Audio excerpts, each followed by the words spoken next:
Pakistan Asian under 16 volleyball championship के final में पहुंच गया। सेमीफाइनल में पाकिस्तान ने भारत को 3-0 से आउट क्लास कर दिया। इतवार को फाइनल में पाकिस्तान टीम का मुकाबला दिफाई चैंपियन ईरान से होगा। थाईलैंड में जारी एशियन अंडर 16 वॉलीबॉल चैंपियनशिप के सेमीफाइनल में पाकिस्तान ने रिवायती हरीफ भारत के खिलाफ शुरू से ही उम्दा खेल पेश किया।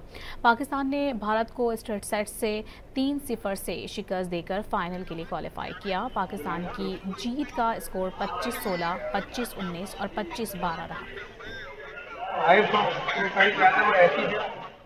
Pakistan Asian under 16 volleyball championship के फाइनल में पहुंच गया। सेमीफाइनल में पाकिस्तान ने भारत को 3-0 से आउट क्लास कर दिया। इतवार को फाइनल में पाकिस्तान टीम का मुकाबला दिफाई चैंपियन ईरान से होगा। थाईलैंड में जारी एशियन अंडर 16 वॉलीबॉल चैंपियनशिप के सेमीफाइनल में पाकिस्तान ने रिवायती हरीफ भारत के खिलाफ शुरू से ही उम्दा खेल पेश किया।